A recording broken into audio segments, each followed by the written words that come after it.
Okay, welcome. This is BitDevs Radio Hour number 10. It's Friday, February 13th. How's it going, Alex? Going well. Excited to celebrate Valentine's Day on the air with you, Stephen. Thanks for saying my name in that sentence because I realized I forgot to do the customary, like, I'm so-and-so and I'm here with so-and-so. Well, my name's Alex. I'm here with somebody, Steven. and together we do BitDevs Radio Hour every week on Yeah. Friday. Okay, we're broadcasting live from ATL BitLab. This is going to be a little bit of a shorter show. We have kind of a hard cutoff shortly after 5 here.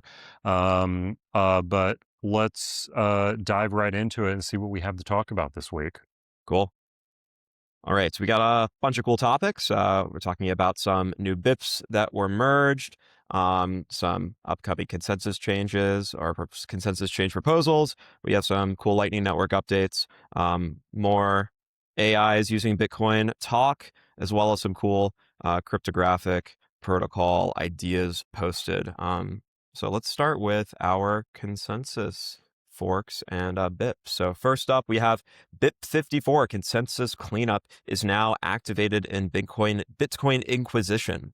So Bitcoin Inquisition is a fork of Bitcoin Core that activates soft forks more aggressively than Bitcoin Core does. So the idea is that it's a testing ground, it's a signet testing ground for covenants and other future proposals and changes to Bitcoin. So the Great Consensus Cleanup is a massive project that has been going on in Bitcoin Core for a while. It fixes a bunch of bugs, it cleans up the code base, makes it maintainable for the future, and it is now merged into Inquisition so people could start using this code. Yeah. Do you run an Inquisition node? I don't. Do you? No, I don't. Do you know anybody that does? I'm sure I do. I just don't know. I know people that I think probably do, but Yeah. I'm Yeah. curious to try it. Good to see this work being pushed forward. Ditto. And yeah, they were just on OpTech. I think they were on the OpTech podcast this week talking about it. So Very cool. yeah, no, this is good. More exciting stuff happening to Bitcoin. Anything else?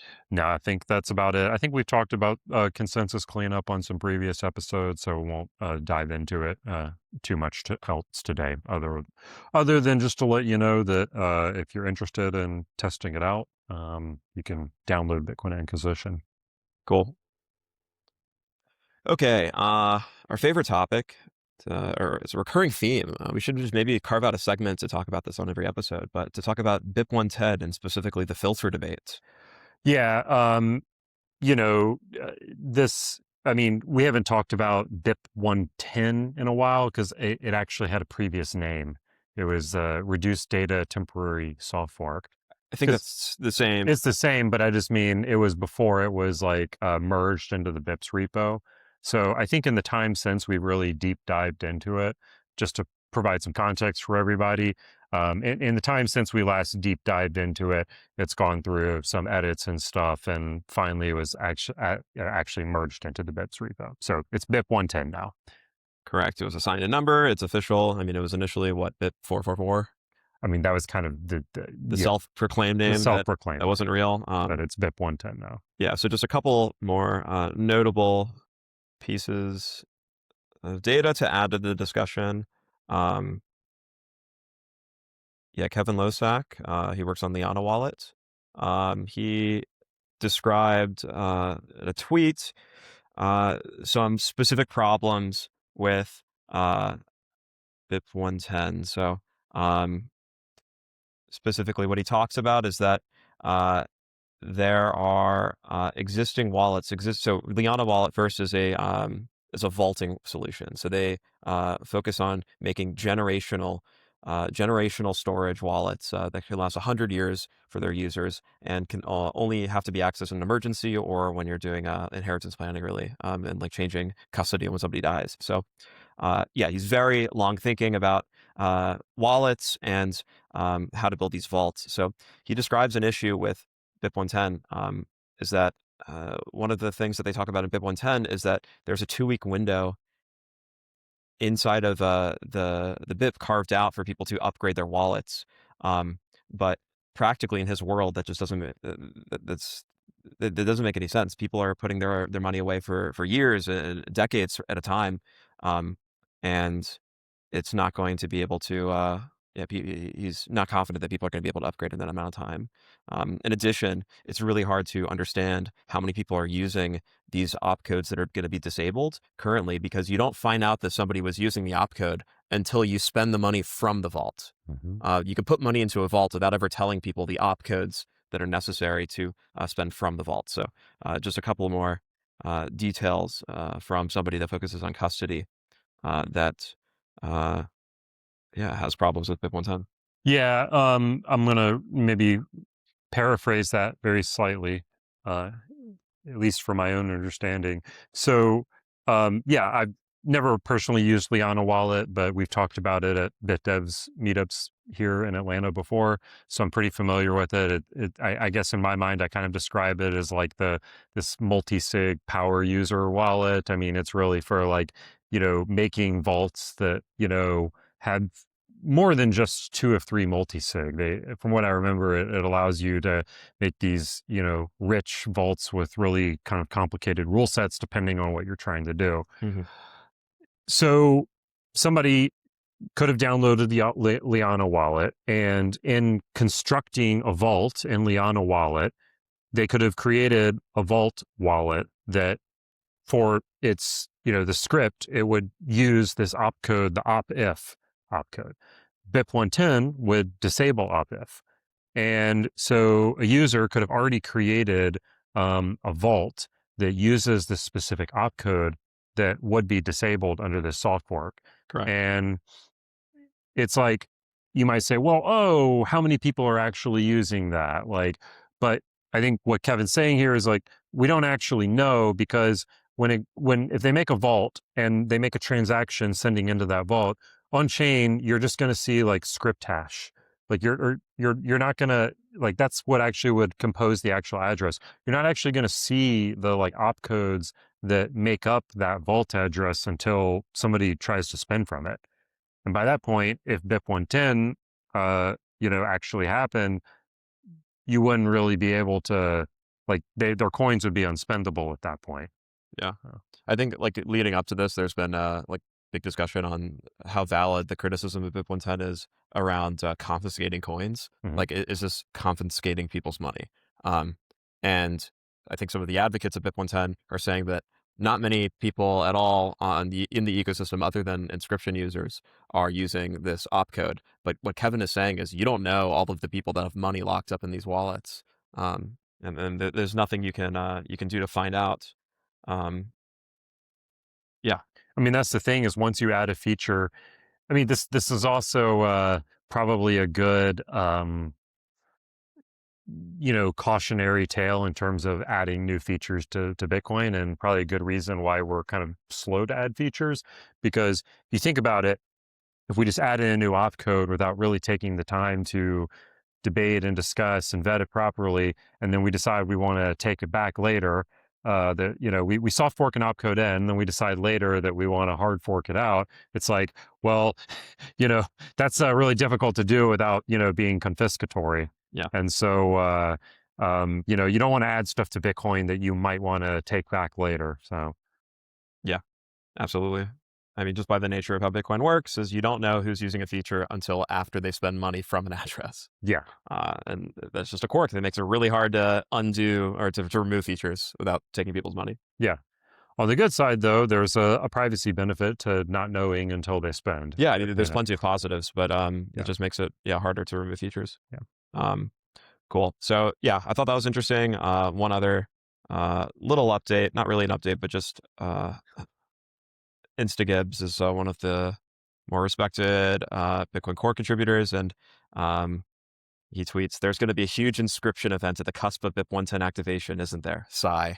And it's like, absolutely, there's going to be. I call it, fortunately, unfortunately.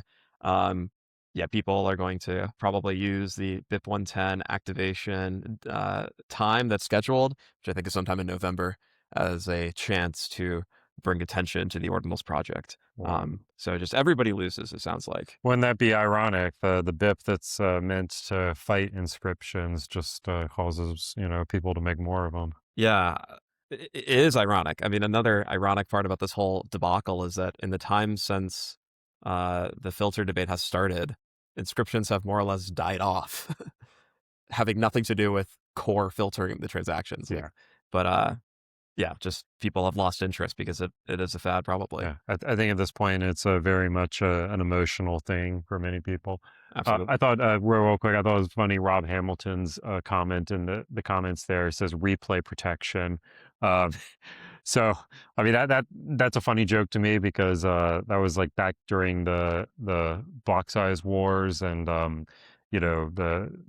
discussion that would eventually lead to the fork that was Bitcoin Cash. Like replay protection was like, how do you make it so that like, if a user doesn't accidentally spend their money on both chains or spend the money on the wrong chain or something like that. It's like a similar kind of thing. If you get your inscriptions in before the fork, then you have your inscription on both chains, I guess.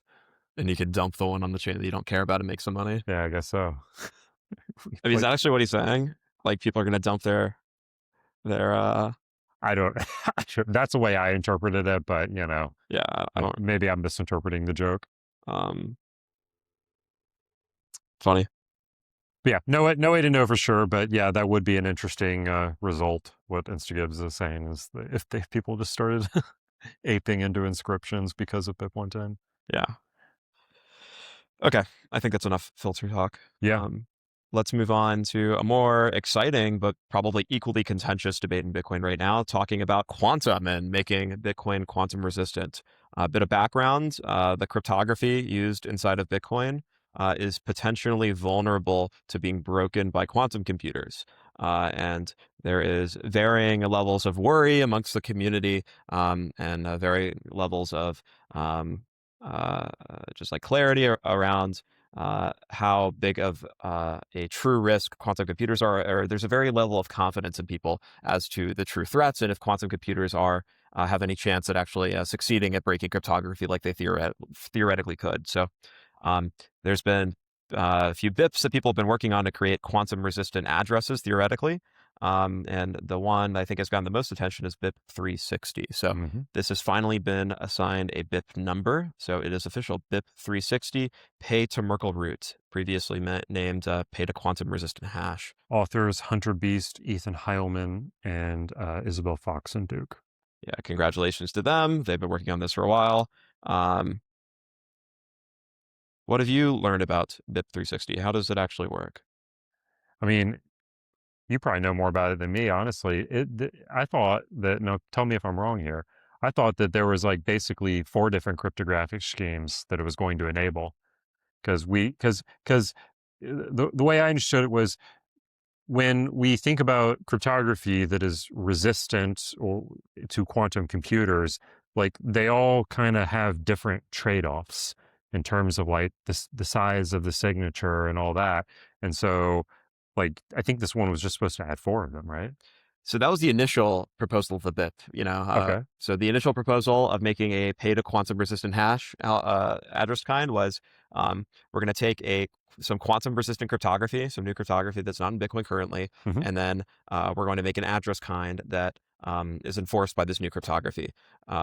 So this this was the initial idea. Uh, Criticisms of this. It's very hard to pick one of these which cryptographic scheme to select for Bitcoin Hmm. because a lot of these are pretty new. So in order to de-risk the idea of picking a bad protocol or one that's actually not protected, the BIP initially said, okay, we're going to pick 3 or 4 different cryptographic protocols and kind of staple them together. Hmm. And the hope is at least one will stay secure over time Hmm. to quantum resistance things or quantum resistant quantum computers cracking it. So this is no longer what the BIP is. That was a terrible idea, or people criticize that idea because it would create addresses and transactions that are roughly like 1,000 times as large and very, very inefficient to verify. So the new BIP 360, which has just been ratified, is going to add a new address kind that's very similar to Taproot. It's basically just Taproot, but in that you have a whole tap tree, except that with Taproot, you first take a key and then tweak the key with a Merkle root containing the tap tree, and this one is just going to hash the Merkle root itself and then use that as an address. So you just don't do the key tweaking at the end. So you remove the key path from Taproot, and that is Pay-to-Merkle-Root. I see. That makes sense. Yeah, this looks like this has changed a lot since the last time I looked at it, and that makes sense. You don't commit. I'm reading it on my screen right now. So if you just remove the key path spin, that's the one that's primarily quantum vulnerable, and so you just have the whole tap tree then. Correct. Yeah. Okay. So yeah, there's no public key on chain. You have to, in order to break this, you would have to break a hash. Whereas with just normal Taproot, you just reverse the public key and you can get the private key, and then you can spend from Taproot addresses.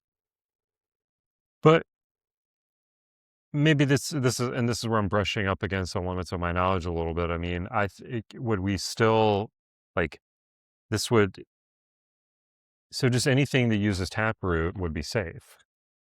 No. So with Taproot, there's always a key path. Okay, I shouldn't say Taproot, my bad. I more meant in a Merkle tree.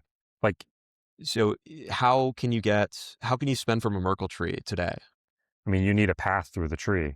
Correct. So with all Taproot addresses, there is a key path and a script path. Yep. You can use the script path, but there's no way to disable the key path. Yeah. So even if you have a spending condition inside of the script path, you're still vulnerable to somebody breaking your key and then using the key path. Hmm. And does this still use Schnorr? No, it doesn't. Well, I think the script uses Schnorr, but it's not a Schnorr key at the end. You don't have, so like Taproot is two things stapled together. It's a key tweaked with a Merkle tree Mm-hmm. or like a Merkle root. And then you can have spending conditions inside the Merkle tree, or you can just spend from the key directly. Mm-hmm. Yeah, this is getting rid of that key. So you Yeah. just have the Merkle tree. Oh, interesting. Yeah. Huh. Okay, that's interesting. Wow, I need to read this one a little more deeply. It's interesting. I think it's a good idea. It stops some threats of quantum computers. Like I think they talk about these long range quantum attacks where a laboratory could spend all of their efforts cracking a single key over a long period of time and then steal the money after putting in effort. That this is like the long term or the long range quantum attack. There's also short range attacks that this doesn't address. Like the short range attack is where if you cite a transaction, publish it to the mempool, in the time that it takes your transaction to get confirmed, theoretically, a quantum computer could break your signature, get the private key, and then RBF the transaction Yeah. to steal your money that way. But that's a different class of threats. So Yeah. But yeah, so this is fascinating. So it's almost like you're paid a Merkle root. You're just like you need to provide a Merkle root, like a path through the tree, and you don't actually need to provide a signature. I think the spend conditions still have a signature in it at the Okay. end. So one of the criticisms, actually, this is a nice segue. There are some criticisms of this BIP that, for example, Floppy posted that BIP 360 does nothing to address quantum computing concerns, and everybody's celebrating this BIP document being merged into the repository. He's being a bit cynical, but yeah, it doesn't. Yeah, so Alex Leishman on Delving Bitcoin commented that, yeah, he suggested that this doesn't actually address the quantum concerns. It just fixes a potential weakness in Taproot addresses. Mm-hmm. So yeah, it doesn't really solve the problem permanently, because you still have to use Schnorr keys to sign transactions inside of the tap leaves, but it removes this vulnerability in Taproot addresses that they can all be they all have like a key path there that's just waiting to be exploited. So I don't know. I don't agree with him that it does nothing to address the concerns. It addresses the lowest hanging fruit concern. Yeah, I mean, that makes sense. It addresses just the key path spin vulnerability, and it's like that's at least that's fixable in a somewhat simple way.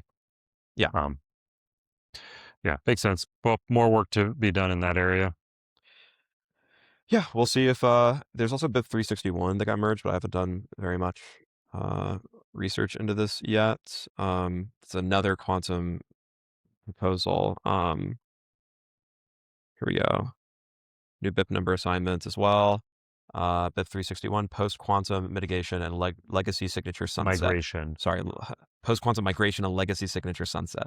So this is a much more aggressive proposal. It's a much more dramatic change. It's not just a new address kind that can protect your coins. It's actually suggesting effectively burning Satoshi's coins.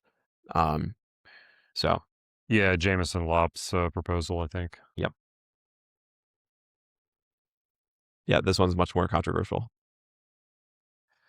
Yeah, that's a tough one. Yeah. What this addresses is the threat. When Bitcoin first came out, there was only one address kind, and it was called pay-to-pubkey. So how it worked is you put the pub key directly into a transaction that you wanted to send money to, and if you had the private key, you could produce a signature and spend the money. Since then, we have much more efficient kinds of addresses like pay-to-pubkey hash or pay-to-script hash or pay-to-taproot.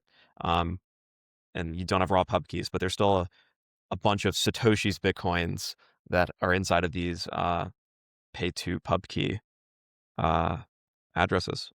Yeah, and I mean, for the block reward was 50 Bitcoin per block in those days. So, I mean, some of the OG paid public key addresses, they're not only the most vulnerable to quantum computers, they're also the ones that have the most coins in them. Yep. So, oh, here, rotate that up. There you go. Thank you. So, yeah, I mean, they're like the most vulnerable, and I guess the idea behind that is that, like, if a bunch of these coins addresses got hacked and then these coins got sold on the public market, it would cause the price to tank.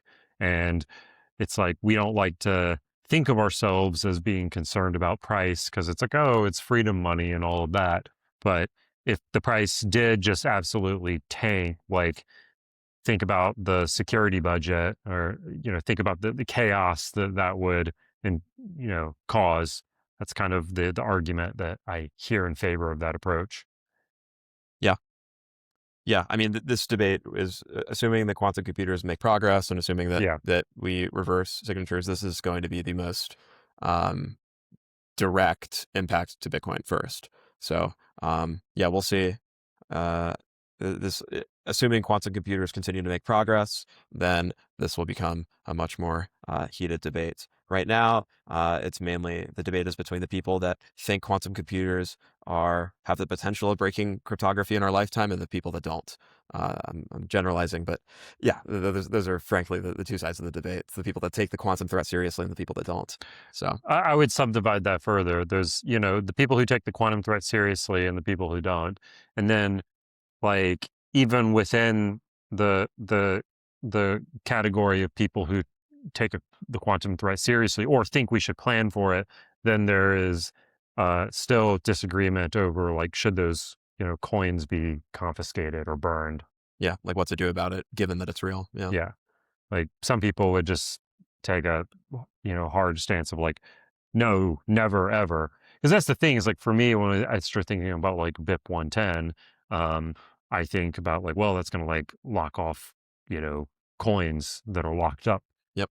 And that's confiscatory. And so it's hard for me to criticize that and also want to support, like, burning Satoshi's coins in the, in the same podcast episode. Be really difficult for me because there would be there would be like a contradiction there in ethics, I think. But I can steel man the other side. It really is like, it's one of those things that if you take that threat seriously, and let's just say hypothetically Q day is about to happen, then it's like wow, what do you do? Mm-hmm. If Q day is about to happen, and you think we all have the power to do something about this, do you do something about it? Yeah. Yeah. So where do you sit? I think I probably, like I said, for logical consistency, I think I probably stand on the side of let the coins get stolen.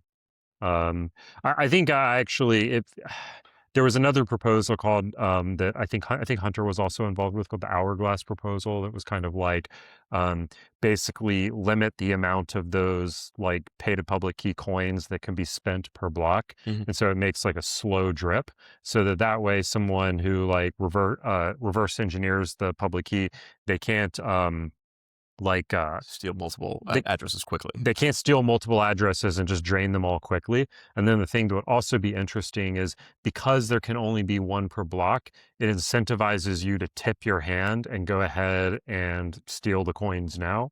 Because if you if you are worried that there can only be one per block, then if somebody else had a quantum computer, assuming you're not the only one, then they would want to get their transaction into that block. So it actually incentivizes you to steal it, but it does it in this very slow, controlled way that lessens the flow of stolen coins onto the public market. And also it actually lets everybody know that, okay, Q-Day's here. Now we know, and now Mhm. we can do something about it. Yeah, it's interesting. It's attacking the problem from two different angles. Yeah. Um, yeah, I think it's Mike Casey's protocol is the hourglass one. Oh yeah, you're right. I think you worked on that too. Yeah, which also he works. I don't know if he still works there, but at Anduro, Yeah. which is also funding. Mara, yeah. So yeah, that's right. Mara, which is funding 100 B's Yeah. research as well. Anywho, it's all interesting. Cool. Where should we go next? Back to filters. Just kidding. Eh, Let's talk about Lightning Network. So when I was first getting into Bitcoin, the what got me super excited was a bunch of hype around Lightning, and that's slowed down a bit. But this update from Voltage is reminding me of the good old days of getting excited about Lightning. So, what's going on with Voltage, Stephen? yeah. Voltage announced on Twitter over the other day that they settled $1 million over the Lightning Network. So Whoa. the first publicly reported $1 million Lightning transaction between Kraken, FX, and SD markets, secure digital markets, took 0.47 seconds. So um, I think it's a shift in narrative for Lightning, because it always has been about micropayments, or that's the way a lot of people like to talk about it. It's like, oh, well, you use on chain when you need to buy something big, you buy the cup of coffee with Lightning. So it's always been kind of framed that way. But it's certainly not. I think when you think about it, when you look at this secure digital markets and Kraken, they're both different crypto exchanges, and it's like crypto exchanges have to do a ton of volume every single day, and exchanges are not always going to be like, they're going to have to settle volume between each other, because you might have an exchange in one country, and then an exchange in another country, and maybe it's cross-border remittances. So you end up with a situation where Bitcoin or whatever assets going between those exchanges frequently. Or it could be an exchange for more retail versus more institutional kinds of stuff. Um, Point is, they do a ton of volume, and it's pretty common for exchanges to be doing business with each other. So it's just like, if you have exchanges on Lightning, they can just completely skip the blockchain, and just do it over the Lightning network. They can do it for a lower fee. They can do it much more quickly, much more efficiently. So it's pretty cool. Yeah, one thing to point out is or I think a natural question looking at this is that cool, now that we can do 1 million dollar Lightning transactions, does that mean that like we all can, and then is this going to become the norm, and will we see a lot of transactions like this on Lightning? Well, it's like, can you do it? No, not unless you have $1 million Lightning channel. But are we going to see more of this? Yeah, I think so. I mean, just if you look at the pace at which Voltage has been bringing on enterprise clients, the Lightning Network, I think you're going to see that increase. Because yeah, it's a cost savings and time savings measure. Like, when you go look at crypto exchanges, And you go to mempool.space, right? And you click on like the mempool view and you look for the big transactions, the giant blocks in the mempool that take up a lot of space, and you click through them, and there'll be these transactions with like, 1,000 inputs. And, those are exchanges either batch processing user payments, or they're doing UTXO consolidation and stuff like that. Exchanges pay so much in on-chain fees all the time. So like, yeah, if you can compact that down with Lightning, it makes a lot of sense. So I do think personally, I think you're going to see more of it, Yeah. but, among institutional players. Aspirationally, I hope that will happen. One thing just to note, a disclaimer.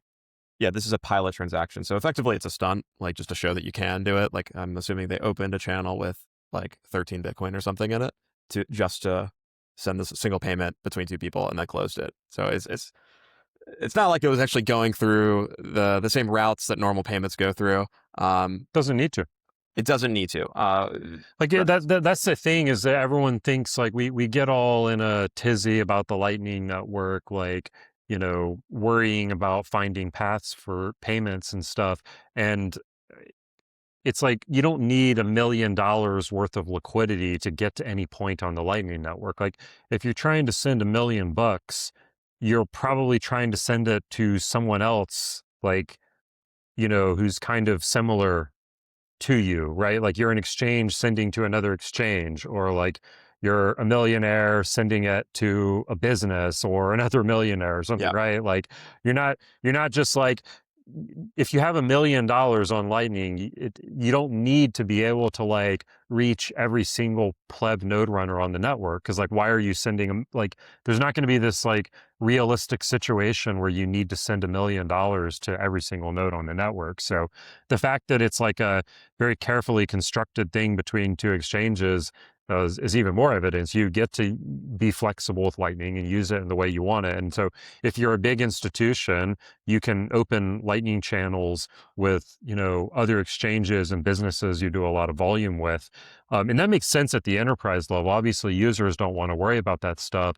And so for users, I'm more in favor of just like behind the scenes Lightning service providers. Like at Money Dev Kit, we don't talk about like channels at all.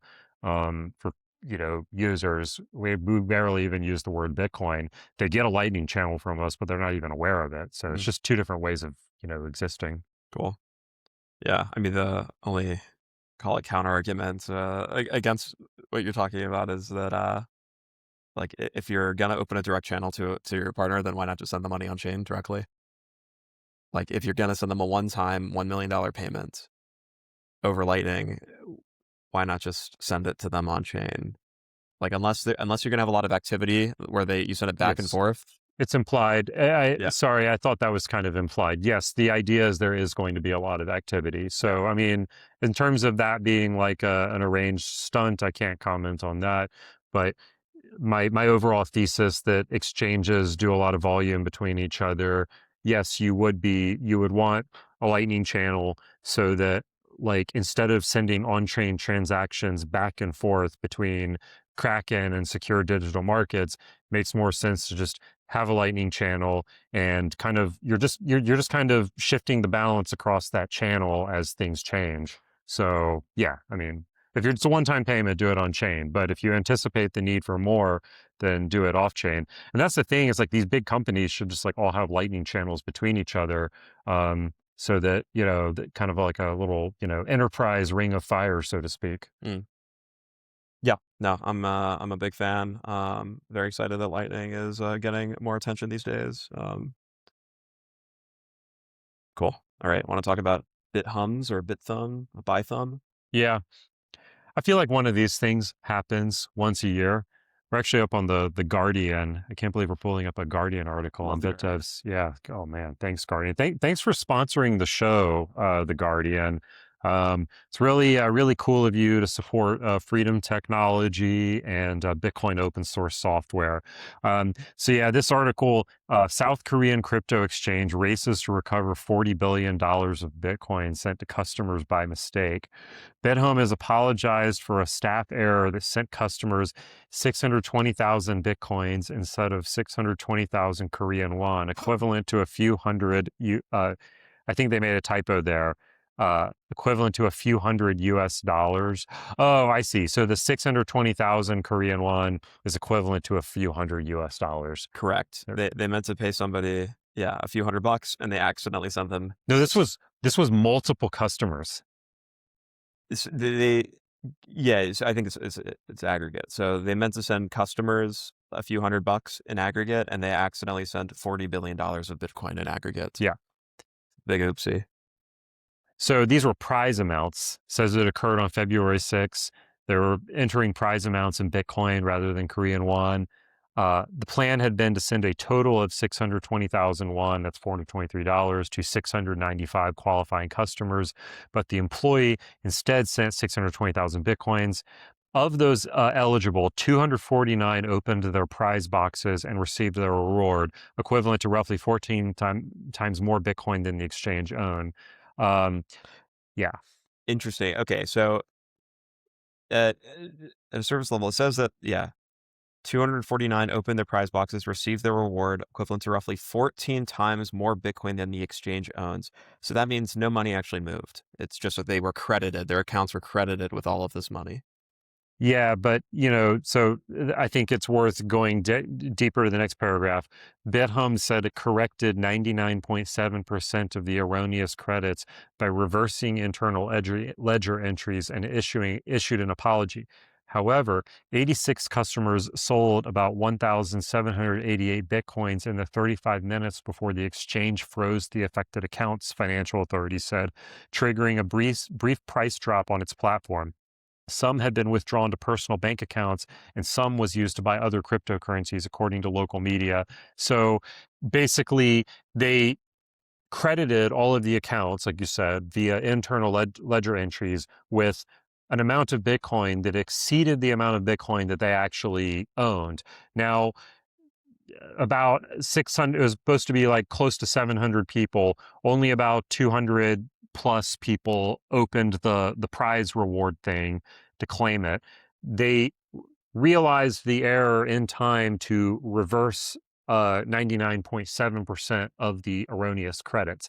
However, the other 0.03% of people noticed it in time and either used the Bitcoin to buy other cryptocurrencies or sold it for cash and withdrew it to their bank accounts. So even though it's not like the platform was drained of $40 billion worth of, even it wasn't that they were drained of all of those Bitcoins.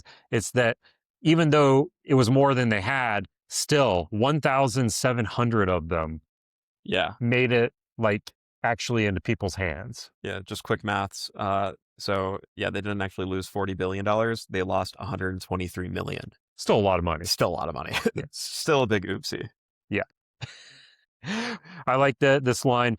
The exchange is now holding what it described as, quote, one-on-one persuasion talks with roughly 80 customers who cashed out, asking them to return the won equivalent voluntarily. It's reportedly seeking to avoid civil lawsuits where courts could, under civil law, order the return of the original asset rather than its cash equivalent. Yeah, that's tough. So they're having one-on-one talks with them. They're like, please, please. Like, we don't want to take this to court. Please give it back to us. Pretty, please.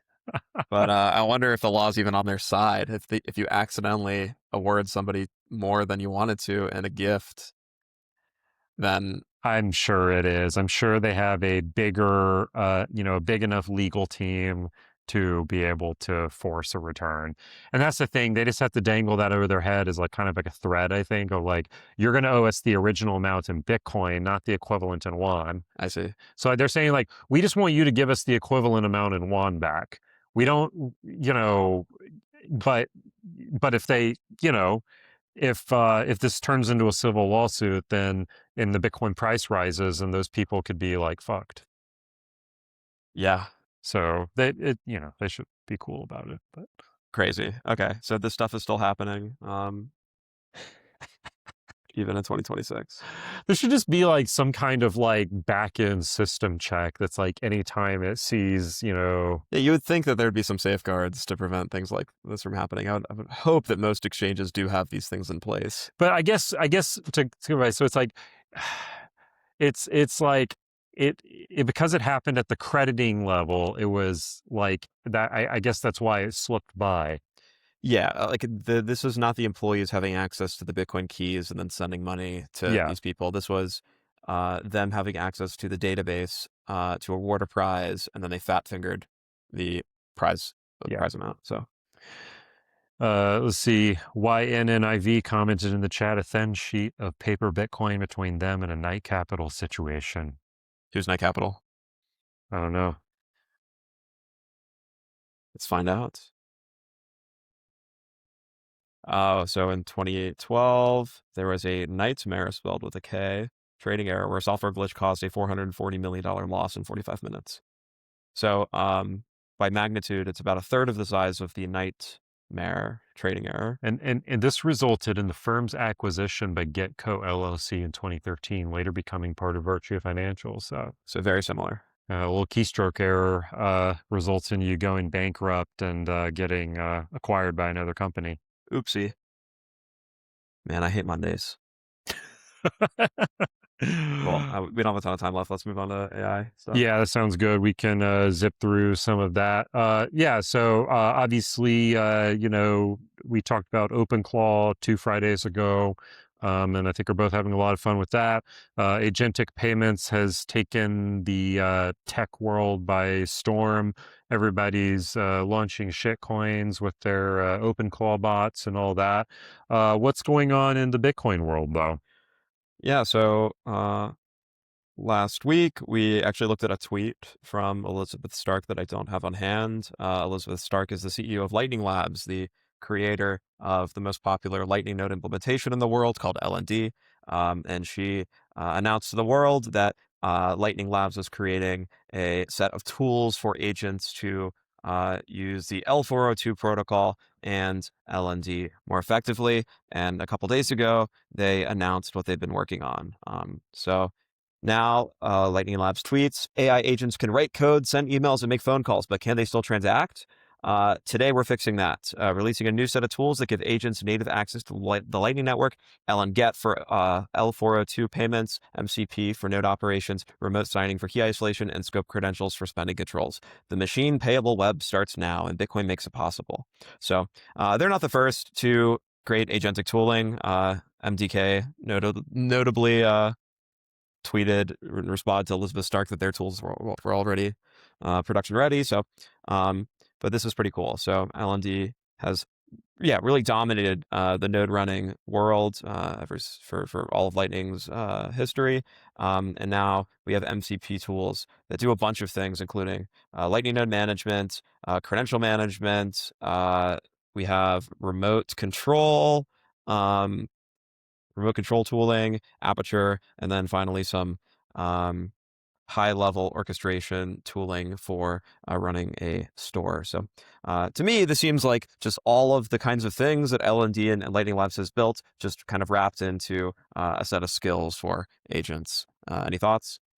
Yeah, I'd agree. I'd say that's about it. I mean, it's like, for anyone who's been following the OpenClaw world, I mean, skills are basically just text documents. And, uh, you know, this kind of, started, I guess, with like Claude Code, where it's like you could have a Claude MD file and put, notes for how to interact with the code base for an agent. And it's really kind of exploded from there with everyone having different ways of feeding documentation to their agents. And, there's many different kind of standards and systems for doing that. OpenClaw is these things called skills. They're just little markdown text files. And I mean, all a skill really is you just put a bunch of documentation for how to do something and you kind of name it with, something, a reasonable name, and then the agent's able to use the skill whenever it needs. People have how to use Twitter skills and how to use Nostr skills, and now there's how to do everything Lightning Labs skill. So we have one to help it set up its own Lightning node and do all of that, and then some other one for how to make an MCP server so that the agent can just talk directly to the node that way. So, yeah, I mean, I think it's useful stuff. I don't want to understate it or overstate it. It's like at the end of the day, these are basically just like documentation files put in a format that OpenClaw agents can consume very easily. But it's a needed thing. If you want agents to be able to use L&D, then you got to give them the right documentation for it. Yep. Yep. So it's cool. Yeah. I mean, one just thing noteworthy, like this wouldn't be very helpful for just like Claude Code normally for like doing payments things. Like in order to use this toolkit, you have to be able to spin up a Lightning node yourself on the same server that your machine is running, probably. Yeah, I think. But that's what I mean is it's documentation for how the agent can set up its own Lightning node. Yeah. And if you're running an OpenClaw, then I didn't mean to imply that this would be useful for Claude Code. I was just giving background context for people who don't really follow the AI stuff as much, that all skills are just this evolution and this, whole experiment with making documentation for agents. Yeah. Claude.md was my first experience with that, but this is meant for agents that kind of either live on a home computer or live on a cloud server or whatever, but it's like assuming that this agent has kind of access to the computer that it's living on. Yep. So on a related note, we have Magnolia. So Magnolia is a startup run by Harsha, or started by Harsha, and he's been hard at work, heads down working for the past year or so on infrastructure for bridging the gap between the traditional finance world and the Bitcoin world. So he has two announcements. The first is that Magnolia's services are now shipping. So you can have subscriptions and to Bitcoin in an app. You can have stablecoin or fiat disbursements inside of an app. You can have loans. You can have non-custodial Lightning on-ramps in every state in the country. So that's super cool. But on a more related note, he also announced this thing called clawbot.cash, which has a phenomenal looking website. He tweeted that AI agents can now create their own bank accounts. So not just transacting on the Bitcoin world, but transacting on the fiat world too. And there's this gorgeous website.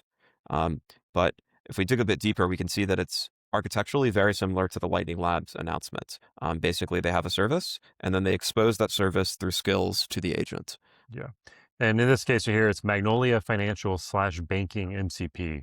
So, you can give your agent access to be able to talk to the Magnolia platform via MCP. I thought this one was interesting and worthy of inclusion. I mean, for one, it's obviously not very interesting at the protocol level, but I think services like Magnolia are kind of needed when you're running a business. I always use ATL BitLab as an example because we have to pay bills and fiat for the lab to exist, but obviously we support Bitcoin as like a Bitcoin open source hackerspace. So there's always needs for services that kind of, seamlessly swap between the two. Strike has always been, kind of like the dominant player in that space that I can think of from a business perspective, but Magnolia is, another player now, and I think that's really cool. The other reason I thought this was interesting, though, is just like the whole agent-related discussion has always been, well, agents are going to prefer crypto because it's like native computer money. And honestly, I always kind of called bullshit on that because I was kind of like, no, you're just going to give the agent access to the Stripe API and it will use credit cards like everybody else. Like even as a Bitcoiner, I never fell for that. And then, at Money Dev Kit, we've been having this conversation that well, the agents actually have a lot of difficult time using credit cards because there's so much bot prevention stuff. So right now, the agents are actually able to use Money Dev Kit quicker than they can a Stripe account. But then Magnolia is launching bank accounts for agents. And I mean, obviously that's not as cool. You have to like KYC and all that kind of stuff. But it's kind of like swinging the pendulum back to the other degree of the narrative. It's like you have all these like kind of legacy companies that are very like locked down and they're not really friendly to agents. But it only took like, like 2 weeks for someone to be like, let's change that. Yeah. I'm super fascinated to see how this plays out. If you had asked me if I thought this was like legal or like possible a week ago, I would have thought that it would be very hard for a company to get away with this. But now that they're doing it, I can see that's not the case. So I mean, the thing is, there's nothing illegal about it because, they're still KYCing a human being. Before you can use this, there's a KYC flow for the human being. But they're just making it way easier for the agent to like say, hey, I want to open the bank account. Human, can you KYC me? This is, legally your bank account. And it's also, having an MCP server so the agent can access it more easily. You can already go to like fintech services today and make an API key and give it to your agent, right? Like, yeah, that isn't new. They're just kind of marketing it, positioning it that way, making an MCP server that makes it super easy for agents to do that, kind of building in a flow where the agent can, request KYC from a human. Um, yeah. Like I love Harsha. I love what he's doing with Magnolia. Not gonna lie, this terrifies me. yeah. The idea of giving an agent unfettered access to send ACH payments on my behalf, like tied to my identity. Uh, Yeah. so like, yeah, one of the big discussions around OpenClaw and just these like personal assistant agents is just like the disgusting security vulnerability that like just it is Yeah. inherently. And until we get those concerns sorted out, like the idea of just of giving my personal bank accounts to my agent to act on my behalf is yeah terrifying to me. So More terrifying than giving it access to Bitcoin. its own Bitcoin. But like the Yeah. thing is like you have to KYC as a human Yeah, first, sure. so your name and identity is tied to this bank account. Like versus it can be completely like, separate. So yeah, I think this is meaningfully different. Yeah. Well, and that might be good feedback for Harsha. The way I would see that working is, for one, I would treat this, were I to use such a service, I would treat it as like an agent bank account. Mm, Because I think it'd be cool if there was a way that I could receive Bitcoin and then have it go into a bank account. That would be really cool. sure. And I would treat it as like the agent's bank account, not like the business's primary bank account. And also, like what you could do is you could handle it at the API level. So, like, design the permissioning in the API in a way to where you could say like this API key can only do these kinds of transactions. Like this API key is capable of like this API key can check balances and it can initiate transfers to like people that are in your list of trusted contacts or Mhm. something. It's not capable of fetching the account and routing number though. Yeah, like I can imagine this in the future being hardened and made like actually safe. But just now in the wild, wild west that is OpenClaw today, where everybody's vulnerable to everything, and yeah, it scares the hell out of me. Yeah. Yeah. So yeah, more power to Harsha for shipping quickly. But yeah, it's quite yeah, just I'd say tread with caution if you're thinking about giving away your actual KYC bank account or an actual KYC bank account to an agent today. Yeah. Cool. Cool. Should we hit, maybe we're kind of running out of time here. I was going to say, I think that stuff's maybe too deep for today. But is there anything else on the agent front? Yeah, Do you want to talk there's about that eCash thing? sure. This is quick.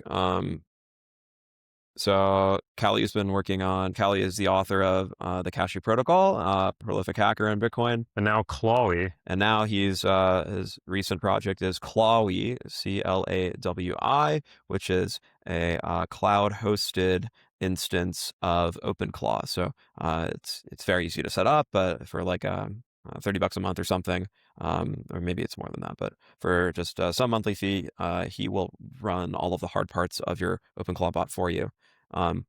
And yeah, because he has a natural crossover between now the agent world and the Cashew world, him being the author of it and all. So yeah, it looks like there's some Cashew agentic tooling out there, and he just received a random uh, tip from an agent to his agent. They tweeted about it, which is pretty freaking cool. So, yeah, I think this is just evidence that agent payments actually work. Spontaneous agent payments actually work. Yeah. I think so. We're looking at 3 different ways to kind of get payments happening between agents here. I mean, we have the Lightning approach or the Lightning native approach, and you have options in there like now all the L&D tooling that Lightning Labs launched. You've got the money dev kit side of that. Then there's this other approach of let's just do more like kind of permissioned banking platforms, Magnolia, use Bitcoin stable coins and like actual real bank accounts.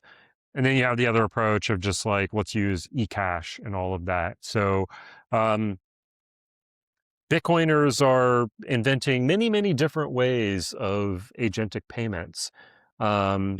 But we're not alone. I mean, the whole crypto ecosystem is going wild and everybody wants their agent to use their Solana token. Yeah, we're not unique in the brilliant idea of agents having an economy and thinking that we have a good solution. The reality is this is an idea. This is kind of like an obvious thing to everybody paying attention to agents, is that like an economy can emerge, and it's just a matter of figuring out a good way to do that. So we'll see what ends up proliferating and what doesn't. But yeah, everybody and their mother is suggesting a new payment protocol for agents. Well, that kind of segues into something that I think might be a good thing to end on. Yep.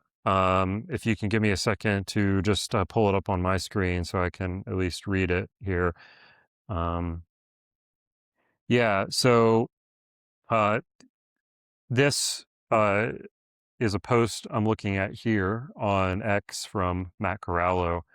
And well, he's actually kind of like responding, reposting something that Kali said.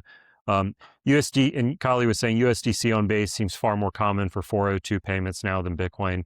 Recently, even Stripe joined the bandwagon. That's a centralized stable coin on a permission chain. Agents are starting to use fiat. It's a huge loss, and in a race, many aren't even aware that it exists. The scam coins are marching on, and even fiat is evolving. Where are the Bitcoin solutions that attract real users? Which other concept other than buying and selling Bitcoin has actually broken out of the bubble and made it to the mainstream? Bitcoin doesn't just happen. These missing solutions need to be built by someone. Reject the Bitcoin wins by hodling narrative. The devs and entrepreneurs will keep this project alive and keep marching forward. I'm going to cut that off there, but I thought Matt's kind of repost of that was inspiring. He says, it's time for Bitcoiners to step up and build. You don't need to know anything about software development anymore. You just need to know how to write words. We have a golden opportunity to build out agentic payments based on open money, rather than letting agentic payments be captured by megacorps yet again. But we're squandering it arguing about useless crap instead of building. Play with OpenClaw, give it a Bitcoin wallet. Money Dev Kit makes it super easy. Also Lexi and Phoenix D, and make it do things. If it fails to do what you want, go fix it. Have your agent build that Bitcoin domain reseller, that Bitcoin airline ticket reseller, whatever it is you want. Bitcoin doesn't just happen, it's built. Join in. Rah, rah. And I think, yeah, that should be inspiring. It should get everyone excited to build on Bitcoin. And, for, people who lack context and don't hang out at BitDevs meetups often, Matt Corallo is a 10th known contributor to Bitcoin Core, now works on Lightning Dev Kit, cracked Bitcoin Lightning Dev, and powerful words. You don't need to know anything about software development anymore. You just need to know how to write words. It's empowering. I mean, like from an engineer like Matt to just say you don't even need to know about software development anymore. You just need to know how to write words. Now, I'll qualify a little bit of what he's saying there. Obviously, at the protocol level, there's a ton of deep stuff that we want humans in the loop on. But if you just want to build products and services, like you don't need to be a super technical person anymore. You just need to be able to work with an AI. And this is definitely where the puck is going. If we want to skate to it, we can do that. But to do that, we have to start building products that, people actually want to use, that brings value into their lives. We can't just make like fun inside jokes for other Bitcoiners anymore. Like, hey, you're my friend, you're in the know, haha, you got it. Like, no, we need to actually build products that people want to use. So yeah, now's the time. It's empowering. Yeah, I mean, maybe you kind of need some expertise to build the stuff the map makes, to build the infrastructure, but to solve the little problem of like, oh, the tooling doesn't do that quite yet. Like anybody can do that. So long as you can describe the problem to your bots, the bot can do all the heavy lifting. Yeah. So yeah, very exciting, very empowering. Well, cool. Anything else? We probably need to wrap up here. Any final comments before we wrap up the show for the day? No, that's good. We can save the cool cryptography stuff till next time. Yeah. We can go deeper at that at the next Socratic seminar and then report back for the Friday live stream. Okay, well, thanks for listening, everybody. Actually, real quick before we wrap up, I think we got a boost. No freaking way. Yeah, way. So I'm on fountain .fm here.